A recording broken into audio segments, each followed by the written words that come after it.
उसने कहा कि आपके पास जो बेंजीन है, आपके पास वो क्या होगा, साइक्लिक हेक्सागोनल, ठीक है, हेक्सागोनल स्ट्रक्चर है बेंजीन के लिए। उसने कहा कि बेंजीन साइक्लिक हेक्सागोनल स्ट्रक्चर होता है बेंजीन का। और उसने कहा कि इसमें बेंजीन के अंदर अल्टरनेट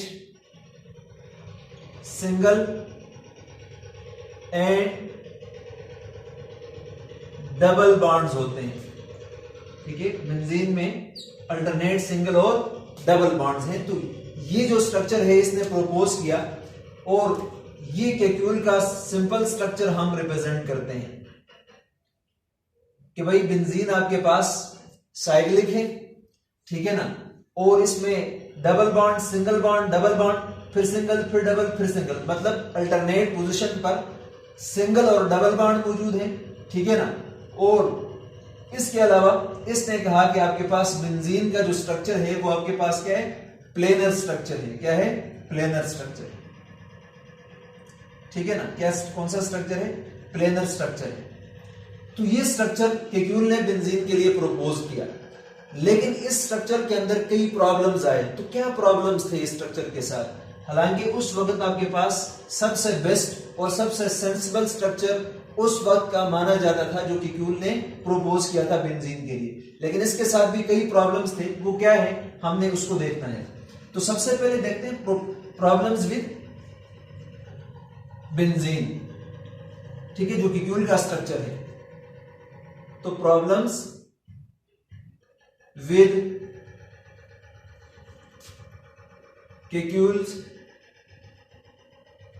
स्ट्रक्चर, ठीक है ना।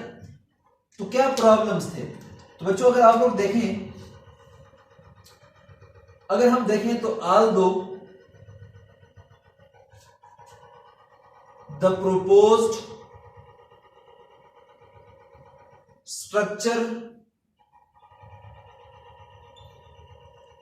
of केक्यूल for benzene was sensible and explained many properties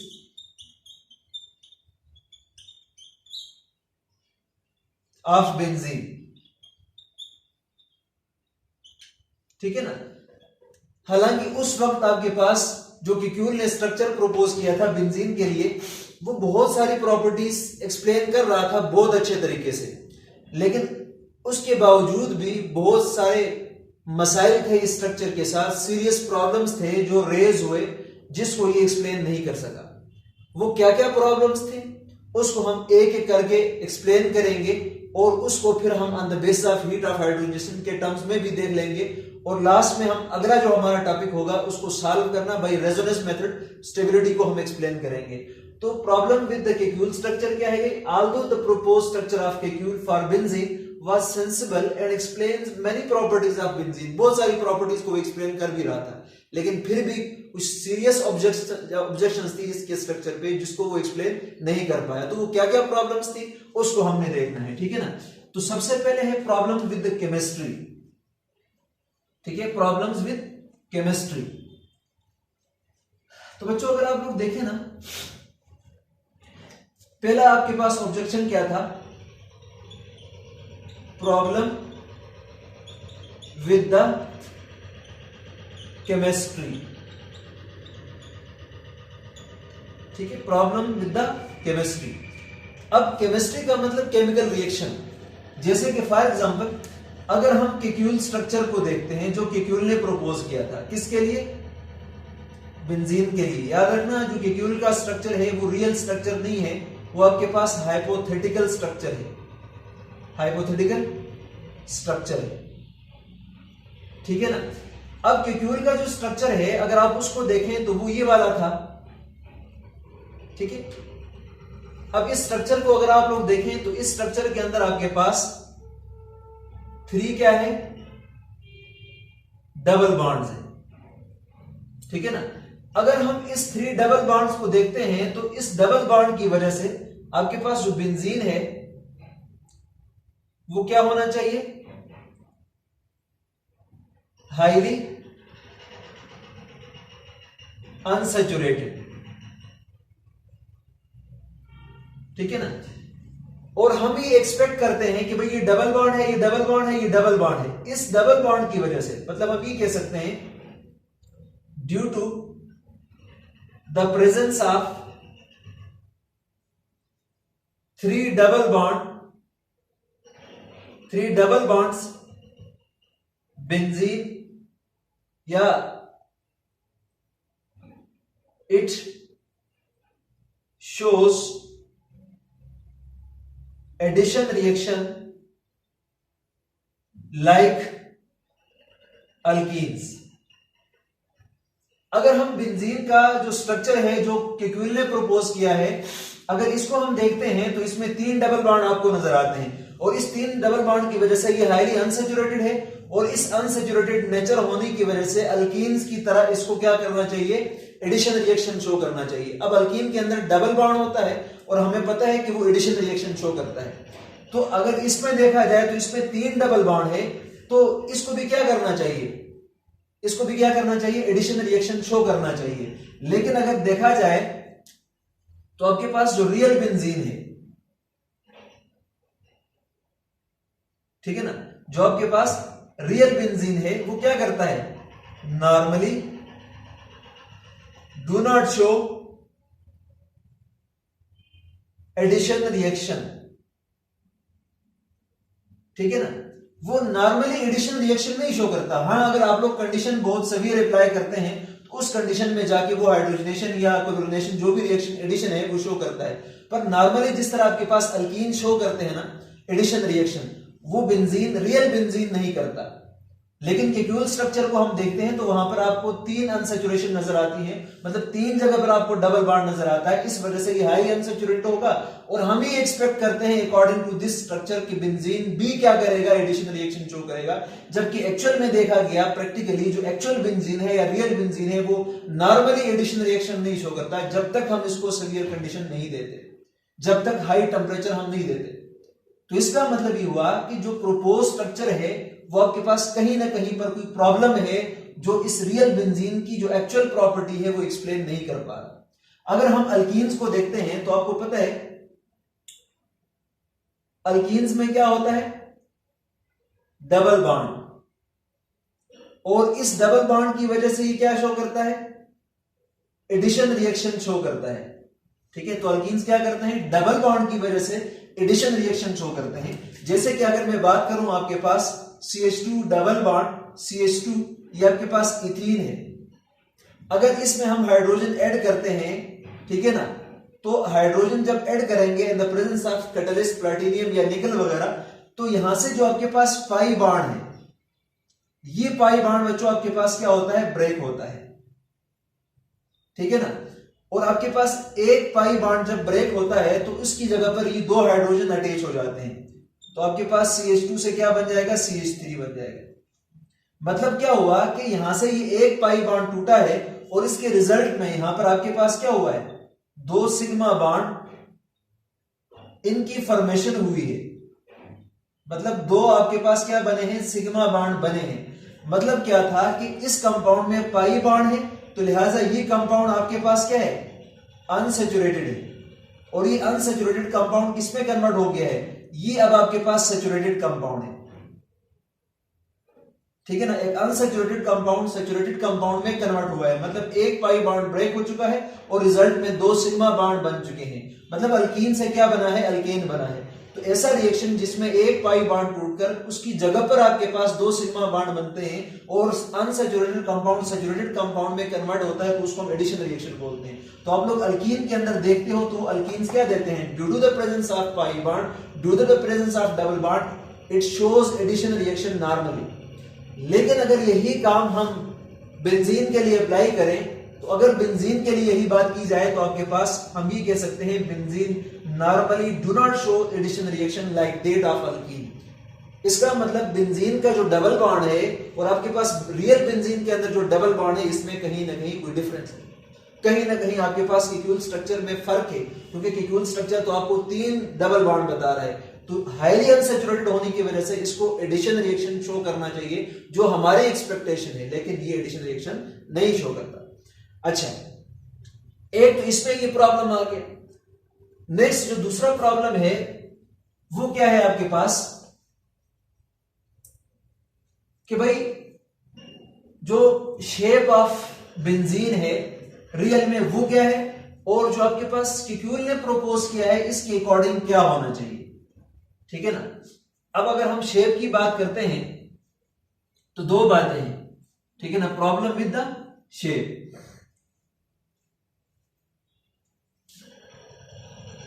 problem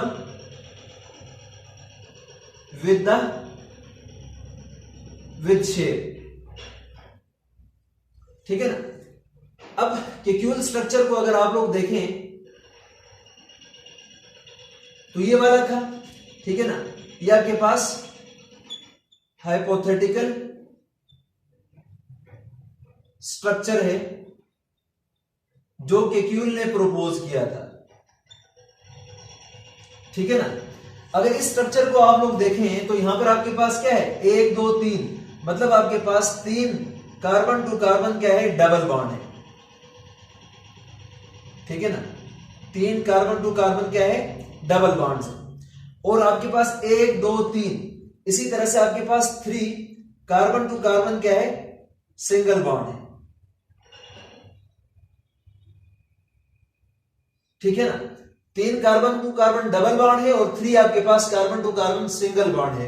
अब हमें यह पता है, अगर हम अल्कीन्स के अंदर देखते हैं, ठीक है ना, तो अल्कीन्स में अगर आप लोग carbon to carbon single bond को अगर आप लोग देखें तो आपके पास जो carbon to carbon single bond in case of alkyne,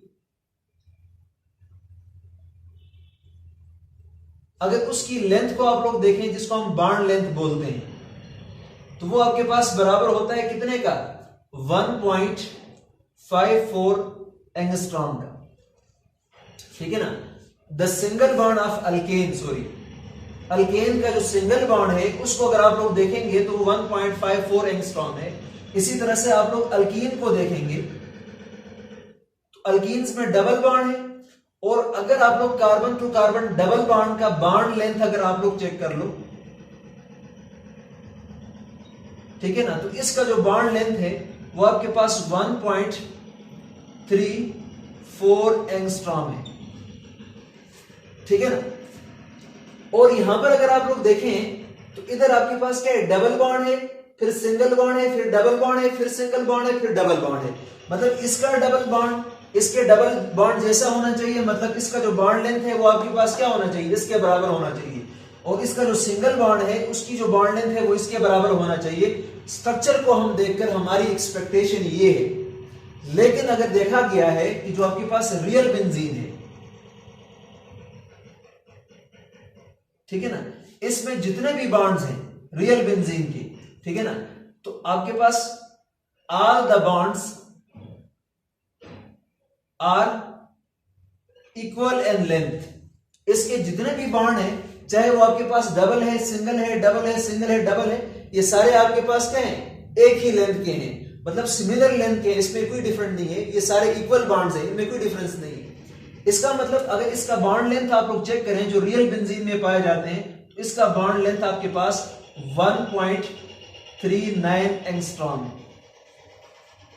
अब ये जो आपके पास bond length of actual benzene या रियल बेंजीन 1.39 एंगस्ट्रॉम है, ये आपके पास 1.54 से कम है, और आपके पास 1.34 जो कि अल्कीन के अंदर है उससे ज्यादा है। इसका मतलब ये हुआ कि आपके पास ये जो बेंजीन के अंदर ये जो बॉन्ड्स हैं इसमें सिंगल डबल कोई नहीं है, ये सारे अगर एक जैसे हैं तो ना ये डबल बॉन्ड के साथ मैच करते हैं एग्जैक्टली, ना ये आपके पास सिंगल बॉन्ड के साथ मैच करते हैं एग्जैक्टली, बल्कि इसके इंटरमीडिएट कैरेक्टर रखते हैं, ठीक है ना। अगर ये हम मान लेते हैं कि आपके पास ये सिंगल बॉन्ड है और ये आपके पास डबल बॉन्ड है, तो फिर आपको पता है कि आपके पास जो सिंगल बॉन्ड होता है, ठीक है ना, जो आपके पास सिंगल बॉन्ड होता है उसकी आपके पास क्या होती है, हाई बॉन्ड लेंथ या ग्रेटर बॉन्ड लेंथ हम इसको बोल सकते हैं, ठीक है, क्या है, ग्रेटर बॉन्ड लेंथ, इसकी बॉन्ड लेंथ क्या होगी, ज्यादा होगी। इसी तरह से अगर हम डबल बॉन्ड को देखते हैं, डबल बॉन्ड, तो बच्चों आपके पास क्या होना चाहिए फिर डबल बॉन्ड में, शॉर्टर बॉन्ड लेंथ, ठीक है ना। अगर आप लोग डबल बॉन्ड को देखें तो इसका बॉन्ड लेंथ कम होता है, लेकिन सिंगल बॉन्ड को देखें तो इसका बॉन्ड लेंथ क्या होता है, ज्यादा होता है। तो इसका मतलब ये है कि अगर हम क्यूल स्ट्रक्चर को इसके अकॉर्डिंग देखना चाहें तो फिर यहां पर आपके पास जो सिंगल बॉन्ड है उसकी लेंथ ज्यादा होगी और आपके पास जो डबल बॉन्ड है उसकी लेंथ कम होगी। मतलब आपके पास ये स्ट्रक्चर कुछ इस तरह से बनेगा, अगर हम इस पॉइंट के अकॉर्डिंग देख लेते हैं, ठीक है ना। फिर ये आपके पास किस तरह बनेगा, तो बेंजीन का जो स्ट्रक्चर केक्यूल ने प्रपोज किया था वो आपके पास रेगुलर हेक्सागन नहीं हो सकता, वो आपके पास इर्रेगुलर हेक्सागन होगा, ठीक है ना, इर्रेगुलर हेक्सागन, ठीक है ना। अब इर्रेगुलर हेक्सागन क्यों होगा, क्योंकि अगर आप लोग देखें ना तो आपके पास क्या है, carbon to carbon single bond, फिर आपके पास क्या है, carbon to carbon double bond, फिर आपके पास सिंगल बॉन्ड, फिर आपके पास क्या है, carbon to carbon double bond, फिर आपके पास क्या है, सिंगल बॉन्ड, फिर आपके पास क्या है, carbon to carbon double bond है, ठीक है ना। अब अगर आप लोग गौर करें ना तो आपके पास यहां पर ये जो डबल बॉन्ड है ना ये शॉर्टर है, और जो आपके पास सिंगल बॉन्ड है ये लॉन्गर है, इसी तरह से ये शॉर्टर है, फिर आपके पास ये लॉन्गर है, फिर आपके पास ये शॉर्टर है, ठीक है ना। अब इस वजह से ये वाला जो आपके पास केक्यूल का स्ट्रक्चर है इसको किस तरह होना चाहिए, केक्यूल स्ट्रक्चर को इर्रेगुलर हेक्सागन होना चाहिए, ठीक है ना। लेकिन एक्चुअल में जो आपके पास बेंजीन है वो आपके पास क्या है, प्लेनर है, ठीक है ना, रेगुलर हेक्सागन है जिसमें सारे एटम एक ही प्लेन के अंदर लाई करते हैं। लेकिन जो केक्यूल के प्रोपोज स्ट्रक्चर है इसके अकॉर्डिंग जो डबल बॉन्ड है उसका लेंथ कम होगा, जो आपके पास सिंगल बॉन्ड है उसकी लेंथ ज्यादा होने की वजह से इसका शेप किस तरह होना चाहिए, इर्रेगुलर हेक्सागन होना चाहिए। अगर रेगुलर हेक्सागन होता तो फिर आपके पास जो रियल बेंजीन है उसमें सारे बॉन्ड आपके पास क्या होते, इक्वल लेंथ के होते, ठीक है ना। इधर आपको क्या मिलते हैं, ये सारे के सारे आपको रेगुलर हेक्सागन मिलता है, इनमें कहीं पर कोई डिफरेंस ना होता।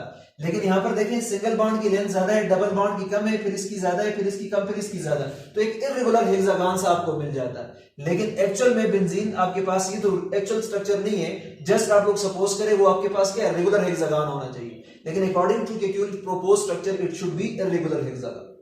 तो ये इसके शेप में डिफरेंस था, ये इसका प्रॉब्लम था, ठीक है ना।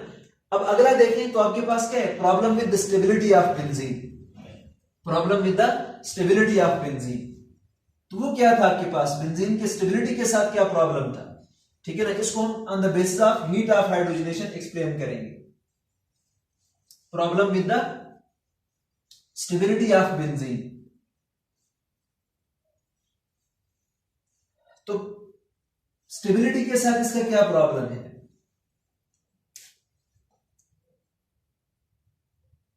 Problem with the stability of benzene,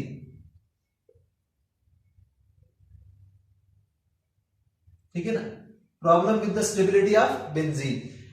बच्चों अगर आप लोग गौर से देखें ना, जो केक्यूल ने स्ट्रक्चर प्रोपोज किया था उसके अकॉर्डिंग बेंजीन आपके पास हाईली अनस्टेबल होना चाहिए, उसके अकॉर्डिंग बेंजीन क्या होना चाहिए, हाईली अनस्टेबल होना चाहिए। लेकिन रियल में जो बेंजीन है वो आपके पास क्या है, स्टेबल है, ठीक है ना। अगर हम केक्यूल स्ट्रक्चर को देखते हैं जो उसने बेंजीन के लिए प्रोपोज किया था, तो केक्यूल स्ट्रक्चर आपके पास क्या होना चाहिए, हाईली अनस्टेबल होना चाहिए, ठीक है ना।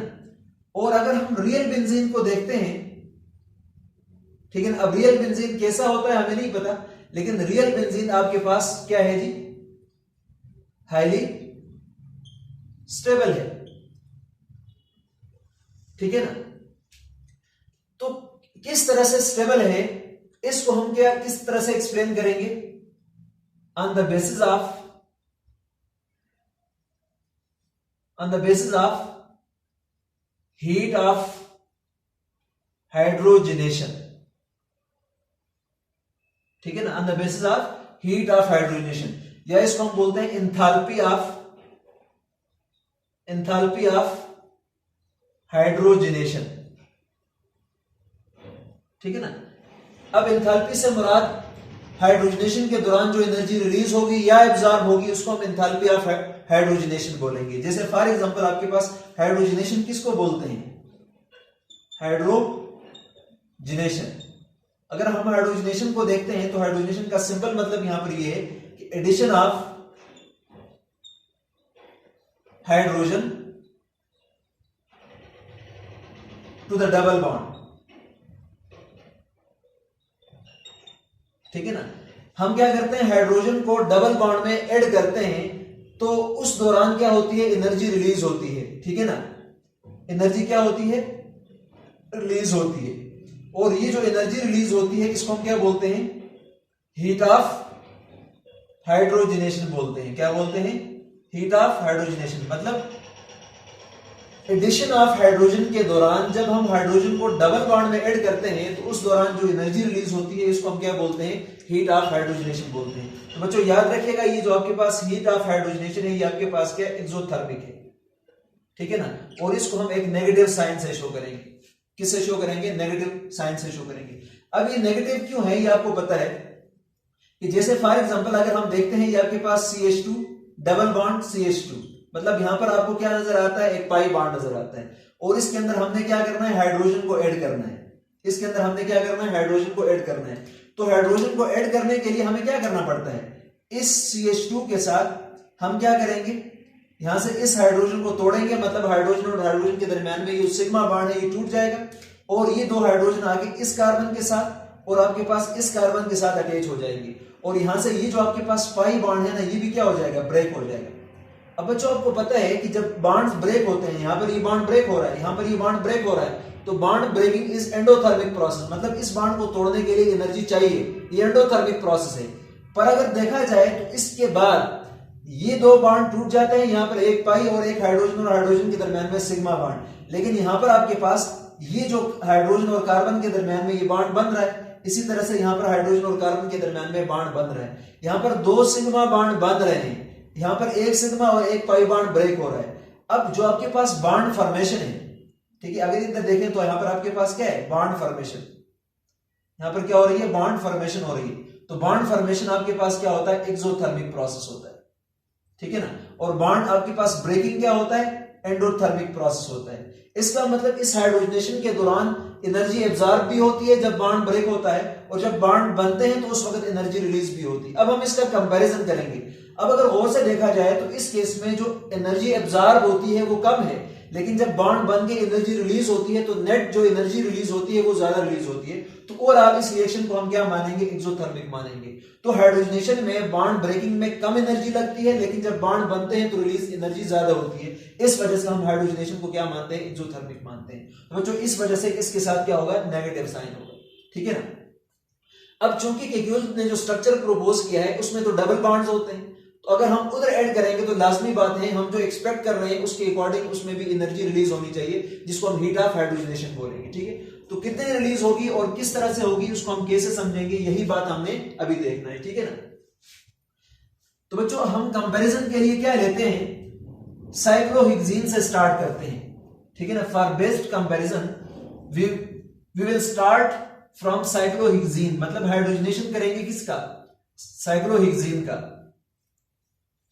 जैसे फॉर एग्जांपल अगर हम बात करते हैं तो ये आपके पास साइक्लोहेक्सीन है, ठीक है ना।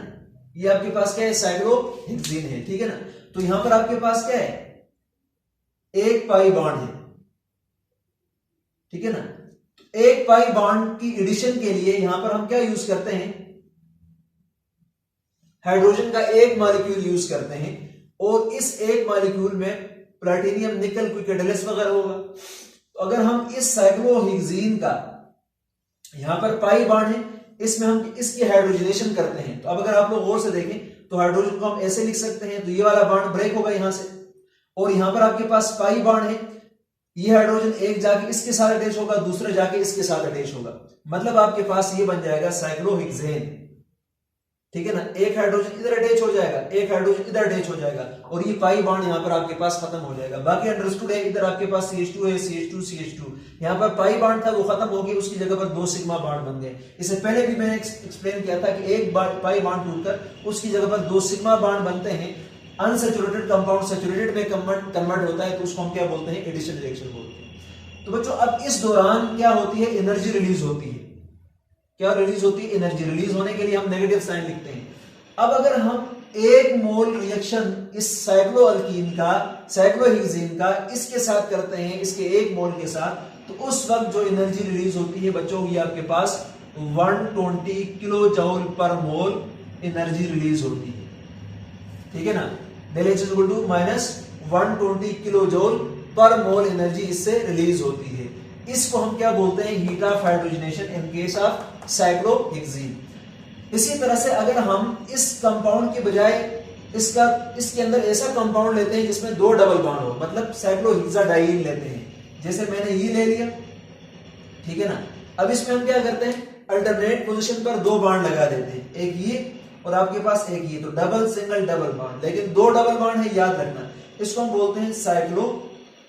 ठीक है, साइक्लोहेक्सा।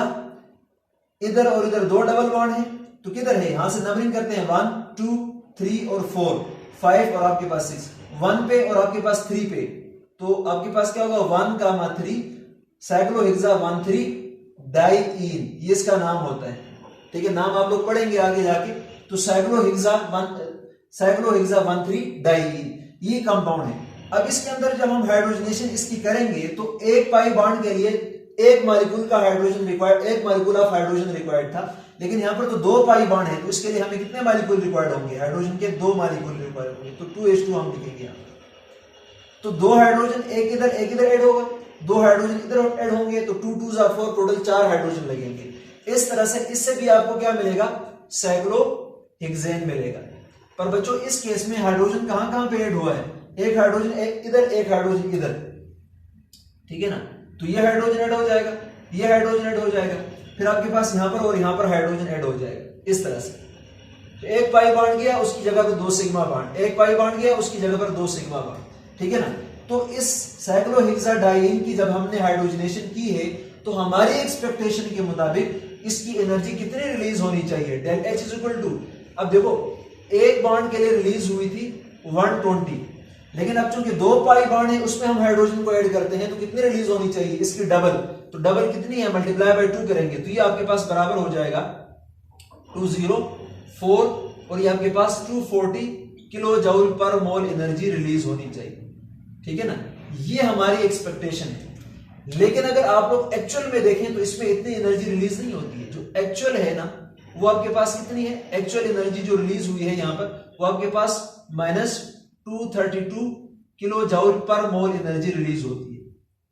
ठीक है ना, और इसके दरमियान में ऑलमोस्ट 7.5 का डिफरेंस आता है, जिसको हम क्या बोलते हैं, रेजोनेंस एनर्जी बोलते हैं, हम आगे भी देख लेंगे। ठीक है ना, अब यहां पर ये डिफरेंस क्यों आया, इसकी हमने रीजन देखनी है, जो हमारा नेक्स्ट लेक्चर होगा, थोड़ी सी हम बात फिलहाल यहां पर करेंगे जरूर। इसी तरह से बच्चों अगर हम एक हाइपोथेटिकल स्ट्रक्चर लेते हैं जिसको हम 135 साइक्लोहेक्साट्राइन कंसीडर करते हैं और उसकी हाइड्रोजनेशन करते हैं, उसकी क्या करते हैं, हाइड्रोजनेशन करते हैं। जैसे मैं यहां पर ले लेता हूं, आपके पास ये है, अब ये स्ट्रक्चर आपके पास केक्यूल स्ट्रक्चर है इस तरह से। अब देखो यहां से मैं नंबरिंग करता हूं 1 2 3 4 5 और आपके पास 6।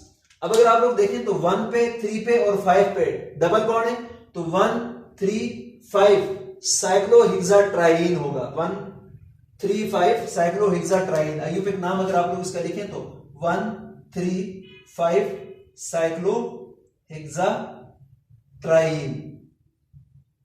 ठीक है ना, 3 बार डबल बॉन्ड है, तो आपके पास क्या होगा 1 3 5 साइक्लोहेक्साट्राइन।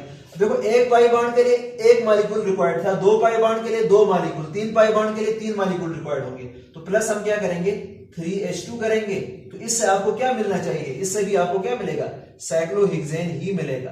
ठीक है ना, तो यहां पर भी अगेन आपके पास क्या होगा, इधर आपको देखें पाई बॉन्ड है, तो इसकी जगह पर क्या हो जाएंगे, 2 हाइड्रोजन ऐड हो जाएंगे। ठीक है ना, इधर भी पाई बॉन्ड है तो 2 हाइड्रोजन यहां पर ऐड हो जाएंगे, ठीक है ना, और यहां पर आपके पास पाई बॉन्ड है तो 2 हाइड्रोजन यहां पर भी ऐड हो जाएंगे, फिर से आपके पास साइक्लोहेक्सेन बन जाएगा। अब हमारी एक्सपेक्टेशन के मुताबिक इधर एनर्जी कितनी रिलीज होनी चाहिए, del H should be is equal to minus, अब देखो एक बॉन्ड को तोड़ा था 120 एनर्जी रिलीज हुई थी, तो अब चूंकि हमने 3 पाई बॉन्ड को तोड़ा है तो मल्टीप्लाई बाय 3 करेंगे तो क्या आ जाएगा 0, 6 और आपके पास 360 किलो जूल पर मोल।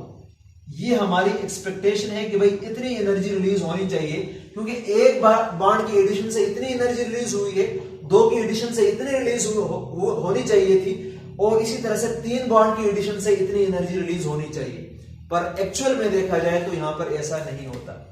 एक्चुअल में जो एनर्जी रिलीज होती है वो आपके पास कितनी है, वो आपके पास है जी एक्चुअल में 208 किलो जूल पर मोल एनर्जी रिलीज होती है। एक्चुअल में इतनी एनर्जी रिलीज होती है। इसका मतलब अगर आप लोग देखें ना, इसमें और इसमें डिफरेंस निकालें, ठीक है ना, तो डिफरेंस आपके पास कितने के बराबर आता है 152 के बराबर आता है। मतलब आपके पास 360 है और 360 और इसका डिफरेंस निकालें तो कितना आता है, ठीक है 360 और आपके पास 208 का डिफरेंस निकालें तो ये कितने के बराबर आता है 360 और आपके पास 208। तो अगर आप लोग 10 से 8 निकालोगे तो क्या बचेगा आपके पास 2 और यहां पर बचेगा आपके पास 5 और यहां पर बचेगा आपके पास 1। तो मतलब अगर आप लोग इनमें डिफरेंस निकाले ना, इन दोनों में डिफरेंस निकालें तो ये डिफरेंस आपके पास कितने के बराबर आता है, ये डिफरेंस आपके पास बराबर आता है 152 किलो जूल पर मोल का डिफरेंस आता है। इसका मतलब ये है कि आपके पास जो एक्चुअल बेंजीन है वो आपके पास 152 किलो जूल पर मोल इसकी एनर्जी कम होती है, मतलब वो आपके पास ज्यादा स्टेबल होता है। अब ये जो हीट एनर्जी रिलीज हुई है ना, इसको हम क्या बोलते हैं, हीट ऑफ हाइड्रोजनेशन बोलते हैं। क्या बोलते हैं, हीट ऑफ हाइड्रोजनेशन बोलते हैं, ठीक है ना। तो यहां से हमें पता चला कि इसका मतलब जो एक्चुअल स्ट्रक्चर ऑफ बेंजीन है वो क्यूल ने जो प्रपोज किया था ये वाला नहीं है, ठीक है ना, क्योंकि यहां पर जो स्टेबिलिटी है इसमें काफी डिफरेंस आता है, ठीक है ना, इसमें क्या आता है, काफी डिफरेंस आता है। अब ये जो डिफरेंस ऑफ एनर्जी है ना वो क्या है आपके पास, ठीक है, जिसको हम क्या नाम देते हैं, इसको डीलोकलाइजेशन एनर्जी या रेजोनेंस एनर्जी कहा जाता है। अगर आप लोग देखें जो क्यूल है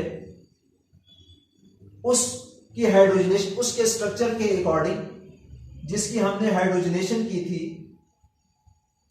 उसके अकॉर्डिंग आपके पास 360 किलो जूल पर मोल एनर्जी रिलीज होनी चाहिए थी, ठीक है ना, जब हम क्यूल के जो स्ट्रक्चर है उसकी हाइड्रोजनेशन करते हैं। लेकिन अगर आप लोग रियल बेंजीन को देखें तो रियल बेंजीन की जब हमने हाइड्रोजनेशन की, ठीक है ना, उसमें जब हमने हाइड्रोजन ऐड किया तो उससे जो एनर्जी रिलीज हुई थी वो आपके पास -208 किलो जूल पर मोल एनर्जी रिलीज हुई, ठीक है ना। इसका मतलब ये है कि अगर आप लोग स्टेबिलिटी को चेक करें तो स्टेबिलिटी और जो आपके पास एनर्जी है इनका आपस में इनवर्स रिलेशन होता है, ठीक है ना। जिस सिस्टम की एनर्जी ज्यादा हो उसकी स्टेबिलिटी कम होती है और जिसकी एनर्जी कम हो उसकी स्टेबिलिटी ज्यादा होती है। तो अगर आप लोग देखें ना, जो रियल बेंजीन है उसकी एनर्जी क्या है, लो एनर्जी है, ठीक है ना। अगर लो एनर्जी है तो इसका मतलब ये क्या है, मोर स्टेबल है। तो एक्चुअल बेंजीन इस वजह से आपके पास एनर्जी कम होने की वजह से, हीट ऑफ हाइड्रोजनेशन कम होने की वजह से ये ज्यादा स्टेबल है। और जबकि यहां पर अगर आप लोग देखें तो इसकी एनर्जी ज्यादा है तो क्यूल स्ट्रक्चर आपके पास क्या होता है, लेस स्टेबल होता है, ठीक है ना। अब अगर आप लोग इन दोनों में डिफरेंस निकालें, ये 360 है और ये आपके पास क्या है 208 है। अगर हम इनका डिफरेंस निकालते हैं ना एनर्जी का, तो इसमें डिफरेंस कितने के बराबर आ रहा है, अगर आप लोग डिफरेंस को देखें तो ये आपके पास 152 किलो जूल पर मोल का डिफरेंस आता है। तो ये जो डिफरेंस ऑफ एनर्जी है, ठीक है ना, बिटवीन क्यूल स्ट्रक्चर और हमारा जो एक्चुअल बेंजीन का स्ट्रक्चर है, इसको हम क्या बोलते हैं, रेजोनेंस एनर्जी का नाम देते हैं, ठीक है ना, या इसको हम क्या बोलते हैं, डी लोकलाइजेशन एनर्जी का नाम देते हैं, ठीक है ना। तो हम ये आगे पढ़ेंगे कि भाई ये रेजोनेंस क्या है और इसकी वजह से एनर्जी कैसे कम होती है और एनर्जी कम होने की वजह से मॉलिक्यूल ज्यादा स्टेबलाइज कैसे होता है, या डीलोकलाइजेशन एनर्जी किसे बोला जाता है, ठीक है ना। मैं यहां पर डिटेल में नहीं जाऊंगा। तो इस रेजोनेंस एनर्जी की वजह से, इतनी रेजोनेंस एनर्जी की वजह से आपके पास जो एक्चुअल बेंजीन है वो ज्यादा स्टेबल होता है। तो इस चीज को हम, इसके पीछे जो लॉजिक है वो हम पढ़ेंगे कमिंग लेक्चर में कि भाई इस बेंजीन की स्टेबिलिटी को जो डिफरेंस आ रहा है एनर्जी का, हीट ऑफ हाइड्रोजनेशन में डिफरेंस आ रहा है, इसको हम एक्सप्लेन करेंगे on the basis of resonance method. अब रेजोनेंस क्या होता है या डीलोकलाइजेशन क्या है?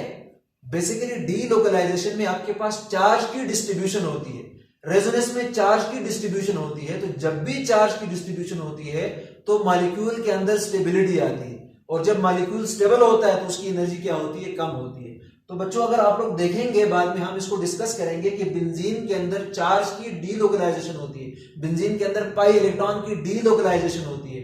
तो एक्चुअल बेंजीन के अंदर इस डीलोकलाइजेशन की वजह से, उस रेजोनेंस की वजह से वो मॉलिक्यूल एक्चुअल में स्टेबल होता है, जबकि केक्यूल का जो प्रोपोज स्ट्रक्चर है वो आपके पास क्या है? स्टेबल। तो इसको हम इंशाल्लाह कमिंग लेक्चर में एक्सप्लेन करेंगे। तो बच्चों आज के इस लेक्चर में हमने सबसे पहले केक्यूल स्ट्रक्चर को देखा कि केक्यूल ने कौन सा स्ट्रक्चर प्रोपोज किया था जो साइक्लिक था, ठीक है ना, इसके अलावा हेक्सागोनल था, और फिर इसमें sp2 हाइब्रिडाइजेशन थी वगैरह वगैरह। उसके बाद फिर हमने इसके प्रॉब्लम्स देखे कि भाई आपके पास केमिस्ट्री में क्या प्रॉब्लम था, उसको हमने एक्सप्लेन किया। फिर उसके बाद शेप में क्या प्रॉब्लम आ रहा था अकॉर्डिंग टू केक्यूल स्ट्रक्चर, उसको हमने एक्सप्लेन किया। और फिर लास्ट में हमारे पास हमने देखा कि जो आपके पास स्टेबिलिटी ऑफ बेंजीन है on the basis of heat of hydrogen, जिसको हमने डिटेल में देख लिया। तो शुरू से लेकर आप लोगों ने एंड तक जरूर देखना है और इसको अपने पास नोट करना है साथ साथ। Thank you very much.